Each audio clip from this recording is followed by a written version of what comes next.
My sister smirked no room for your kids at this party after her guests mocked my daughter until she came back, crying. So my husband calmly replied, before we leave, we need to talk about the house and expose that.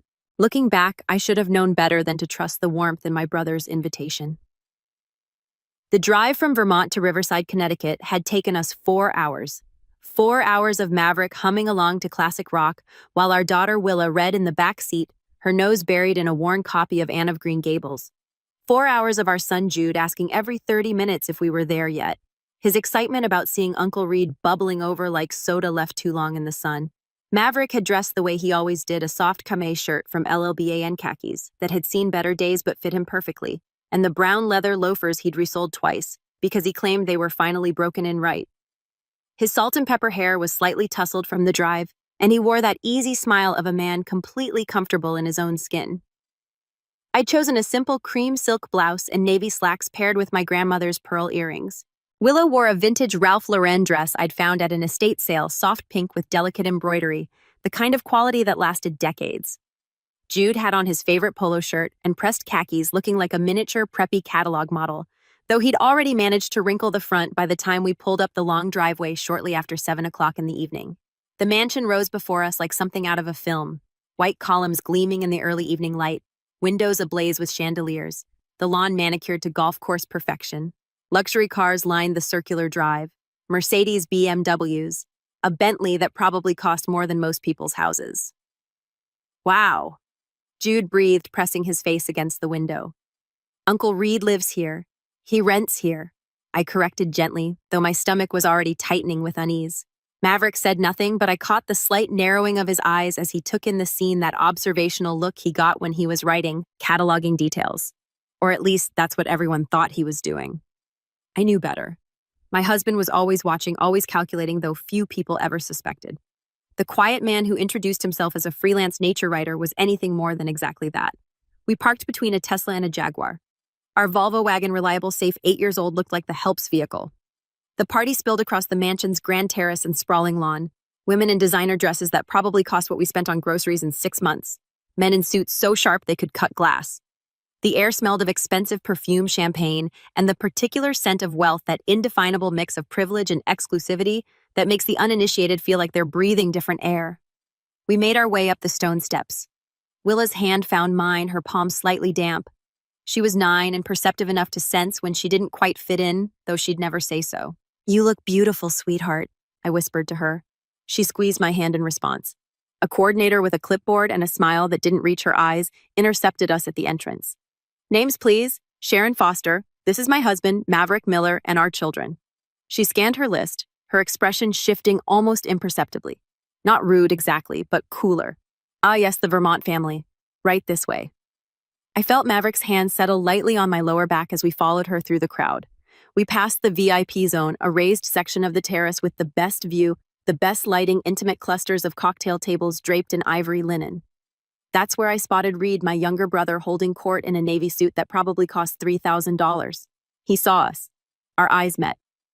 For a moment, I expected him to wave us over to introduce us proudly to his fiancée's circle.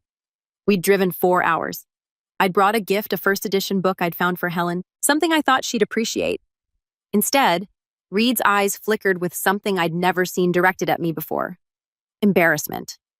He glanced at the guests around him, all perfectly coiffed, all radiating that new money shine, then back at us in our LBAN and vintage Ralph Lauren. He didn't move. The coordinator led us past the VIP zone, past the main seating area with its strategic proximity to the bar and the dance floor, past even the secondary tables. We ended up at a round table tucked in the corner near the kitchen door, where servers rushed past with trays and the music was muffled by the wall. The lighting was dimmer here. The view was of the service entrance. This was the fringe. "Enjoy the party," the coordinator said, already turning away. Maverick pulled out a chair for me, his movements unhurried. He helped Willa into her seat. Then Jude. When he finally sat down beside me, he was silent, but I saw his jaw tighten just barely, just enough. "Mom, why are we sitting by the kitchen?" Will asked quietly. "It's fine, honey. We can see everything from here." I lied, my voice bright. But we both knew. The seating wasn't random. It was a statement. Across the terrace, Reed laughed at something one of his guests said. Champagne flute raised high. He didn't look our way again. Maverick leaned back in his chair, his fingers drumming once-twice against the tablecloth. To anyone watching, he looked relaxed, mildly interested in the spectacle around us. But I knew that look. I'd been married to this man for 12 years. He was taking notes, and Maverick Miller's notes always came with consequences. The party hummed around us like an exclusive machine we weren't meant to understand. Waiters glided past our corner table with barely a glance, their trays angled toward the VIP section. Laughter floated from the center of the terrace where Reed and his fiancée Helen held court under strings of Edison bulbs that cast everything in a golden, flattering glow. Our corner had fluorescent spillover from the kitchen. Jude kicked his feet under the table, still excited despite our exile. "When do we get to eat? I'm starving." "Soon," Buddy Maverick said, ruffling his hair. He'd maintained that easy demeanor since we sat down, but I noticed he'd positioned his chair at a slight angle the better to observe the entire party. The writer's eye people always said, always watching for material. If only they knew. Movement caught my attention. Helen was gliding toward us, her champagne-colored dress catching light like spun sugar. She was beautiful in that calculated way, every hair-in-place makeup applied with surgical precision jewelry that announced its price tag without needing words. At 28, she'd perfected the art of looking expensive. She stopped at our table, smile fixed in place like a crown. "Sharon." Her voice carried that particular tone of false warmth I'd heard before, usually right before someone delivered an insult wrapped in concern. "I'm so glad you could make it all the way from Vermont. It must have been quite the journey." 4 hours, I said evenly. "Not bad at all. Well, you're braver than me. I couldn't imagine living so far from civilization." She laughed a tinkling sound. "But I suppose that's the artistic lifestyle, isn't it? Reed told me you work for a nonprofit. That must be so fulfilling." The way she said fulfilling made it sound like a consolation prize. Maverick's hand found mine under the table, his thumb brushing my knuckles. A silent reminder. Let her talk. "It is," I said simply. Helen's gaze swept over our children, lingering on Willa's dress. "And this must be your daughter. What a sweet vintage dress. Very quaint." Willa's smile faltered. At 9, she couldn't quite parse the insult buried in the compliment, but she felt its edge. "It's Ralph Lauren," I said, my voice measured. "From the 8S better quality than most things made today." "Oh, absolutely. Vintage can be charming." Helen's smile sharpened. "It's just that people here tend to prefer current collections, straight from the runway. But there's something to be said for making do with what you have. Very resourceful. Making do as if we were one step from a thrift store out of necessity rather than choice." A waiter appeared at the VIP section with a tray of canapés. Helen excused herself with a graceful wave and returned moments later, shepherding a small group of guests in our direction, like a safari guide pointing out exotic specimens. "Everyone, this is Sharon Reed's sister." She gestured at me with her champagne flute. "She lives secluded in Vermont to find artistic inspiration and works for a nonprofit. A life that is, well, very chill, but surely a bit removed from our fast-paced world, isn't it?" The guests smiled politely, their eyes sliding over us with practiced disinterest. I could read the narrative Helen was spinning. The sister who couldn't hack it in the real world, who'd fled to the countryside to play at being rustic, who now attended events like this as a reminder of what she'd left behind or failed to achieve.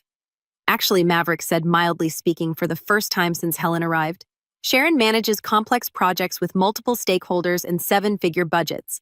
The nonprofit sector requires quite a bit of pace, just less emphasis on profit margins." His tone was pleasant, conversational even, but there was steel underneath, the kind that most people missed because Maverick had perfected the art of seeming harmless. Helen's smile didn't waver. "Of course, nonprofits are so important, though. I imagine the salary must be quite modest compared to the private sector. But that's the sacrifice one makes for passion, right?" She moved on before I could respond, her entourage following like ducklings. Jude tugged on my sleeve. "Mom, I'm really hungry. Can I get one of those things they're carrying around?" The buffet table had been set up near the VIP zone, a stunning display of delicacies under warming lights. Jude was already sliding out of his chair when Helen materialized again as if summoned by his interest. "Oh, Jude." She crouched down to his level, her dress pooling around her like liquid gold. "I'm not sure those appetizers are quite right for you, sweetheart." "Why not?" Jude asked Giles. "Well, they're foie gras and caviar, very acquired tastes. I'm afraid since you haven't had proper palate training, you'll find them hard to swallow." She tilted her head sympathetically. "Tell you what, I'll have the kitchen make something friendlier for you. How about spaghetti or fried chicken? I'm sure you're more used to those at home." The implication hung in the air like smoke. Your family only knows fast food and simple fare. You don't belong at this table, literally or figuratively. Jude looked confused, but I like trying new things. No need, Helen. I stood placing my hand on Jude's shoulder. My voice was quiet but firm. The children will sit here and eat with their parents. We teach our kids to experience everything. They don't need to be separated. For the first time, Helen's smile cracked slightly. I was only trying to help. We don't need help. I guided Jude back to his chair. But thank you. Helen straightened her expression, cooling several degrees. She glanced at Maverick, perhaps expecting him to contradict me to apologize for his wife's stubbornness. But Maverick just smiled blandly at her. The way he smiled at everyone, pleasant, forgettable, utterly unreadable. Suit yourself, Helen said finally, though I'd hate for the children to be uncomfortable. She swept away, leaving a wake of expensive perfume and unspoken judgment. The table fell silent. Willa picked at her napkin. Jude's excitement had dimmed considerably. Across the terrace, Reed remained absorbed in his VIP bubble, laughing and toasting, completely unaware or willfully ignorant that his fiancée was treating his family like second-class citizens. Maverick leaned over to Jude. Hey, buddy, want to know a secret? Jude nodded. The best food at parties is always whatever you enjoy most. Doesn't matter if it's caviar or chicken fingers. If it makes you happy, it's the best, he winked. And between you and me, I'd take a good burger over fish eggs any day. Jude giggled, some of his sparkle returning. But I saw the way Maverick's gaze tracked Helen across the terrace, the way his jaw set, just slightly tighter. My husband was many things, patient, observant, slow to anger, but he was also fiercely protective, and someone had just insulted his children. I had a feeling Helen had no idea what she just set in motion. The party had reached its crescendo by 10 minutes to 8, but at our table, I was halfway through explaining to Jude why he couldn't have a third canopy when I noticed Willa's empty chair. My daughter had excused herself to the restroom 10 minutes ago. The knot in my stomach tightens. I stand scanning the crowd for her blonde head, her vintage Ralph Lauren cardigan, the one I'd found at an estate sale. Pristine condition, better quality than anything in Helen's closet. Then I see her. Willa is walking back toward our dark corner. But something's wrong. Her shoulders are hunched forward, her arms wrapped around herself like she's trying to disappear. Even from here, I can see the redness around her eyes, the way she's blinking too fast. She slides into her chair without looking at me. Willa? I lean closer, keeping my voice low. Honey, what happened? She shakes her head, her jaw clenched tight. That's when I know it's bad. Willa doesn't cry easily. She's too much like me, holding everything in until it cracks. Sweetheart, talk to me. Her voice comes out strangled, barely above a whisper. Can we just go home? My heart breaks. What happened? Some kids. She swallows hard. There were these girls by the bathroom. They were maybe 12 or 13, and they pointed at my shoes. I looked down at her feet. The suede flats, soft taupe, classic silhouette, worn but well-maintained. I'd bought them at a vintage boutique in Vermont because they were real quality. The kind that lasts, they said. Willa's voice cracks. They said I was wearing poor person shoes. They asked if we got them from a donation bin because they looked so old. The rage that floods through me is white-hot and instantaneous. My 9-year-old daughter, my sensitive, brilliant girl who reads 3 grades above her level and volunteers at the animal shelter every weekend. Mocked for shoes, I reach for her hand, but before I can say anything, I hear the click of heels on marble. Helen materializes at our table like a sharking blood. Oh dear, is everything all right? Her voice drips with false concern, pitched just loud enough to draw attention from nearby tables. Several guests turn to look, champagne flutes pausing mid-sip. We're fine, I say flatly. Are you sure? Because Willa looks upset. Helen tilts her head, her expression a practiced mask of sympathy.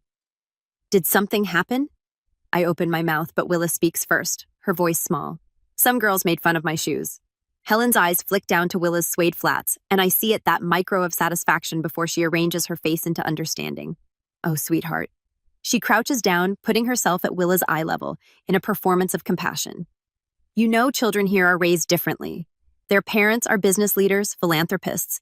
These kids are being groomed for Yale, for Harvard. They have very refined standards. My fingers curl into fists under the table. Helen continues, her voice taking on a teacherly tone. Honestly, Sharon, I've been worried about this. The children, they're not used to being in environments like this, living so isolated up in Vermont without regular exposure to proper social settings. She sighs, shaking her head. It causes culture shock. They don't understand the expectations. The words hang in the air like poison. She's not defending Willa, she's defending the bullies. Maybe next time Helen says standing and smoothing her dress. You could prepare them better. Make sure their clothing is more appropriate for the occasion. It would save everyone the awkwardness. The crowd is watching now. I can feel their eyes on us, on my children judging. Helen's implication is crystal clear.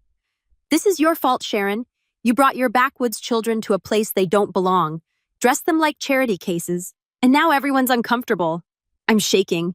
I want to scream to tell her exactly what I think of her and her refined standards, to drag her outside, but I'm frozen because Reed is here somewhere in this crowd and he's my brother, my only sibling. If I make a scene, if I cause chaos at his engagement party, I'll be the villain in this story. I stand abruptly, my chair scraping against the floor. Helen's smile widens. Victorious. She thinks she's won. Then Maverick stands. The change in him is immediate and terrifying. Gone is the gentle, soft-spoken man who spent dinner quietly eating pasta. The air around him seems to drop 10 degrees. He stands to his full height, moving with the kind of controlled precision that makes people instinctively step back. He doesn't say a word. He simply stands there. One hand adjusting the button of his suit jacket that fits him like it was painted on, and the silence spreads outward like ripples in water. Conversations die mid-sentence. Glasses stop clinking. Maverick doesn't look at Helen. He looks at me. His blue eyes are calm, cold, and completely focused. There's a question in them, one we've asked each other 1,000 times in our 17 years together. Have you had enough?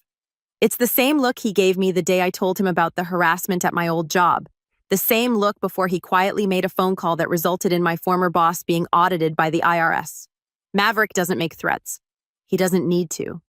I think about Will's red eyes, about Jude's confusion when he couldn't have a burger, about being shoved into a dark corner while Helen parades around in a dress that costs more than our monthly grocery bill. I think about my brother, who I drove 4 hours to celebrate, who hasn't once come to check on us. I look at Maverick and nod.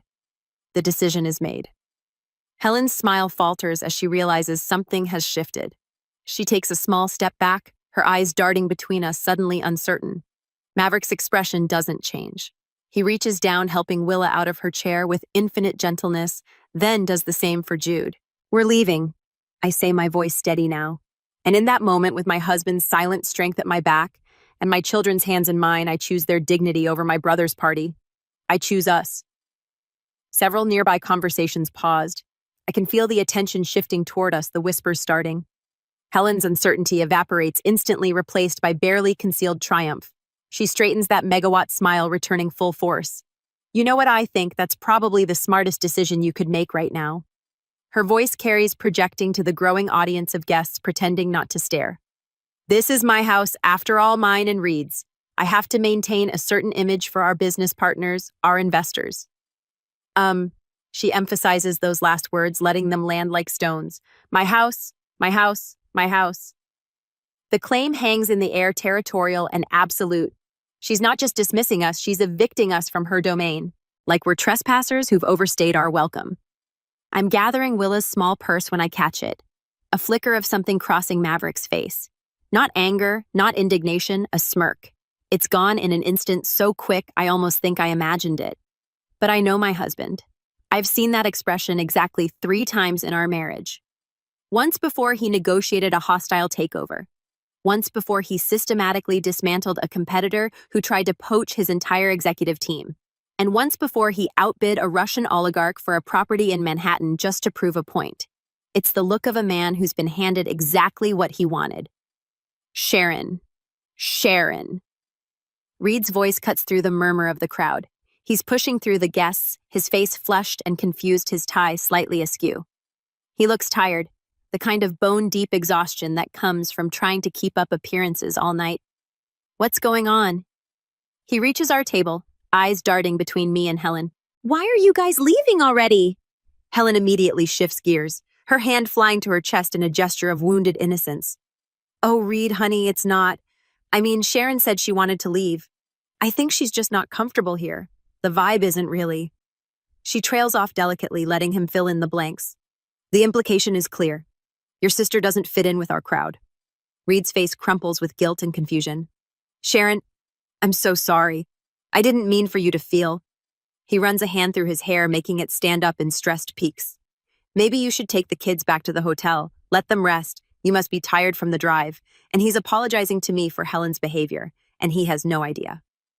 My brother, standing in this mansion's grand foyer surrounded by crystal and marble and imported flowers, actually believes he lives here. Believes this is his home, his party, his life. He has no clue that every piece of furniture he's lounging on, every room he's hosting, and every inch of this partnership with Helen exists because Maverick decided to be generous 3 years ago. Reed thinks he's the host, the master of the house.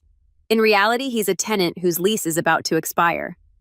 It's fine, Reed, I say quietly, slipping my arm around Willa's shoulders. We'll get out of your way. No, it's not. He's flustered now, aware that people are watching. That this doesn't look good. You came all this way. I wanted you to be here. Reed, sweetheart. Helen touches his arm. Her voice, honey. Sweet. Let them go. Sharon clearly wants to leave, and we have guests to attend to. The Castellanos were asking about the investment timeline, and she's steering him away, redirecting his attention like she always does. Reed's shoulders sag in defeat. He shoots me one more apologetic look before allowing himself to be led back toward the center of the party, toward the lights and the laughter, and the people who matter in Helen's world. Maverick is silent beside me, helping Jude into his jacket with methodical care. But I see it again, that tiny quirk at the corner of his mouth when Helen said, "My house." "Maverick," I murmur as we start toward the door. "Not yet," he says softly. His voice is calm, almost pleasant. But there's something underneath it, something that makes the hair on the back of my neck stand up. We're almost to the foyer when Helen's voice rings out behind us, bright and performative. "Drive safely. And Sharon, maybe next time, let us know if you need recommendations for the children's clothing. I know some wonderful boutiques that aren't too expensive." The laughter that follows is polite but present. Several guests are openly watching now, champagne flutes in hand, entertained by the drama. Willa's hand tightens in mine. Maverick stops walking. He doesn't turn around, doesn't react visibly, but something shifts in the air, a change in pressure like right before a thunderstorm breaks. He reaches into his jacket pocket and pulls out his phone. The motion is casual, unhurried. He taps the screen a few times, scrolling through something. Actually, he says, his voice carrying effortlessly across the marble foyer. "Before we go, there's something I need to discuss with Reed." The room goes quiet. Helen's smile freezes. "I'm sorry," what Maverick finally turns, and the look on his face is pleasant, professional, the expression of someone about to discuss a minor contract detail. "Reed," he calls out, "could you come here for a moment? It's about the house." My brother emerges from the crowd again, now looking completely bewildered. "The house." "What about the lease?" Maverick says simply. "I wanted to give you proper notice in person since we're all here." Reed blinks. "Notice? What notice?" And just like that, the trap springs shut. The party noise seemed to fade into a dull hum as Maverick stepped forward. There was something different about him now. The quiet, amiable writer had vanished, replaced by someone who moved with the confidence of a man who'd spent decades in boardrooms where millions changed hands with a signature. "Reed!" Maverick said, his voice low but carrying an authority that made several nearby guests turn their heads. "Do you remember the name of the parent company on the lease you signed?" My brother blinked, confusion replacing the embarrassment that had been written across his face moments before. Why would that matter right now?" "Just answer the question," Maverick said, his tone patient but unyielding. Reed's forehead creased as he searched his memory. "I think it's Ironwood Holdings. I honestly don't remember the details. I just signed through the agent 3 years ago. Is there a problem with the property management or something?" The corner of Maverick's mouth twitched. Not quite a smile, but close. He pulled out his phone with deliberate slowness, scrolled for a moment, then turned the screen toward Reed. "Read it out loud." Reed leaned forward, squinting at the illuminated text. His lips moved silently at first. Then his voice emerged shaky and confused. "Internal directive dated April 2020. From V. Miller Chairman, subject Foster account exception." He paused, his face going pale. "Approve exception for Reed Foster's residential file. Freeze 2020 rental rates indefinitely regardless of market adjustments. Any difference between frozen rate and current market value is to be accounted for in the chairman's family charity adjustment account." The silence that followed was absolute. Even the string quartet seemed to sense something monumental happening and let their music trail off, plunging the terrace into a deadly stillness. "I don't," Reed's voice cracked. "What does this mean?" Helen had gone utterly still beside him, her champagne flute frozen halfway to her lips. I watched as understanding began to dawn on her face slowly at first. then all at once, like watching ice crack across a frozen pond. It means Maverick said, his voice carrying clearly across the suddenly quiet gathering, that the luxurious lifestyle you've been enjoying for the past 3 years has been subsidized, heavily subsidized. The market rate for this property is currently $4,200 per month. You've been paying $2,800, the frozen 2020 rate. That's a difference of $16,800 per year. Over 3 years, that's $50,400 in effective charity. Reed staggered backward, as if he'd been physically struck. No, that's not. I can afford this place. I make good money.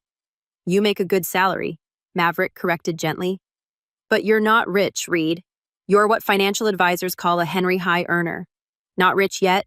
You spend everything you make trying to maintain an image that's beyond your actual means. Without the subsidy, you couldn't afford this address. You certainly couldn't afford it while also funding those European vacations and the luxury car lease and the country club membership Helen insisted on. I watched my brother's face crumble, watched him realize that every dismissive comment Helen had made about people who don't understand quality, every sneering remark about knowing your place in the world, all of it had been built on a dauby foundation of charity. Charity from the man she'd been mocking all evening.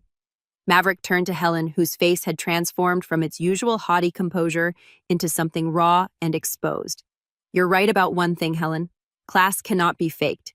Real class isn't about designer labels or knowing which fork to use or making sure everyone sees your expensive watch. Real class is about character, about how you treat people when you think they can't do anything for you. He paused, letting his words sink in. Around us, the gathered guests stood transfixed, their cocktails forgotten. The class you've been so proud of for 3 years, this address, this lifestyle, this social standing, it's been funded by my family's charity. Every time you look down on someone for wearing LL Bean instead of Louis Vuitton, every time you judge someone's worth by their clothes or their car, you were doing it from a position you didn't actually earn. You were living on borrowed elegance. Helen's champagne flute slipped from her fingers, shattering on the marble floor. No one moved to clean it up. Now Maverick continued, and his voice took on the crisp, businesslike tone I'd only heard him use during the rare phone calls he couldn't avoid. As chairman and majority owner of Ironwood Holdings, I am formally notifying you, Reed Foster, that I am exercising my right of non-renewal as outlined in Section 12, Paragraph 3 of your lease agreement. Your current lease expires on the 30th of next month. You have exactly 30 days to secure alternative housing that aligns with your actual budget. The property repossession process will proceed according to Connecticut state law and the terms of your contract. Maverick. Please. Reed's voice broke. You can't just... I'm not evicting you, Maverick said. And there was almost kindness in his voice now. That would be cruel and unnecessary. I'm simply declining to renew your lease at the end of its natural term, which is my legal right as the property owner. 30 days is more than sufficient time to find appropriate housing. I'd suggest looking at the developments off Route 7. Nice places, good schools nearby, much more aligned with your actual income bracket. He slipped his phone back into his pocket, those same khaki pockets Helen had mocked earlier for being tragically suburban, and reached for my hand. As for the question of whose house this is, he said, glancing at Helen with something that might have been pity, I think we've established that definitively. But don't worry, you have 30 days to enjoy it. I'd suggest you make the most of them. The crowd parted as we moved toward the door, everyone suddenly very interested in their shoes or their drinks or anything other than meeting our eyes. I could feel their stares on our backs, could practically hear the mental recalculations happening as they reassessed everything they'd assumed about the quiet couple in the practical clothes. At the door, Reed caught up to us, his face stretched with tears. Maverick, I didn't know. I swear I didn't know you were. Maverick paused, turning back. His hand came up to rest on Reed's shoulder, not unkindly, but firm. I know you didn't. That was intentional. But Reed, you need to understand something. Your value as a person has nothing to do with this address or that car or any of it. When you figure out where your true worth lies, when you can see it in yourself without needing these expensive props to prove it, then we'll talk. Really talk. But until then, he didn't finish the sentence. He didn't need to. The cool night air hit my face as we stepped outside, and I drew in a deep breath that felt like the first real breath I'd taken in hours. Behind us, the mansion glowed with warm light, but the warmth was deceptive. I could still feel the chill of judgment that had permeated every corner. Will's hand squeezed mine as we walked toward the car. Mama, are we leaving without saying goodbye? Sometimes I told her the best goodbye is just walking away with your head held high.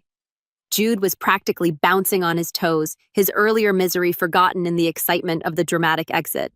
Dad was so cool. Did you see Aunt Helen's face? She looked like she swallowed a lemon. Jude, I said, but there was no real reproach in my voice. Maverick unlocked the car, our practical 7-year-old Subaru, with the dent in the rear bumper, from when I'd misjudged the garage wall and we all climbed in. As he started the engine, I glanced back at the mansion one last time. Through the tall windows, I could see figures moving, gathering, no doubt dissecting everything that had just happened. Reed stood on the front steps, Helen nowhere to be seen. I almost feel bad for him, I murmured. Don't, Maverick said, pulling out of the circular driveway. This is the kindest thing I could do for him. He's been living in a fantasy, and fantasies always end. Better to end it now on our terms than to let him crash even harder down the line. We drove in silence for a few minutes, leaving Riverside's manicured perfection behind us. Then Willa's small voice piped up from the back seat. Daddy, are we richer than Miss Helen? I twisted in my seat to look at her. In the passing streetlights, her face was thoughtful, not proud or gloating, just trying to understand. Why didn't you say so earlier? She continued when she was being mean about our clothes. Maverick caught her eye in the rearview mirror, and I saw that gentle smile I'd fallen in love with all those years ago. That's a good question, sweetheart. And here's the thing. Being rich isn't about showing off or making sure everyone knows how much money you have. It's definitely not about yelling at waiters or making people feel small. He paused at a red light, taking the moment to turn around and look at both kids. True wealth, real wealth, is having the power to protect your family and set things right without needing to raise your voice. It's being secure enough in who you are that you don't need everyone else's approval. Today, I taught Miss Helen a lesson in respect, something all her money and designer clothes can never buy her. But she was so mean to you, Willa said, her voice small. She called your jacket tragic. She did. Maverick agreed, facing forward as the light turned green. And you know what? It is a 10-year-old jacket from LLBAN. The elbow patches are wearing thin, and it's probably not what anyone would call fashionable, but it's comfortable. It keeps me warm, and it reminds me of who I really am under all the business suits and board meetings. Sometimes the most expensive thing you can wear is authenticity. Jude, who'd been unusually quiet, suddenly asked, "What's going to happen to Uncle Reed and Aunt Helen?" I considered the question carefully. They're going to have to learn to stand on their own 2 feet to build a life based on what they actually have, not on what they're pretending to have. Will Uncle Reed be okay? Will asked. Eventually, I said, and I believed it. Your uncle is smart and capable when he's not trying so hard to impress people. This might be the wake-up call he needs. As for Helen, I trailed off uncertain. She made her choices. Maverick finished quietly. We all do. And then we live with them.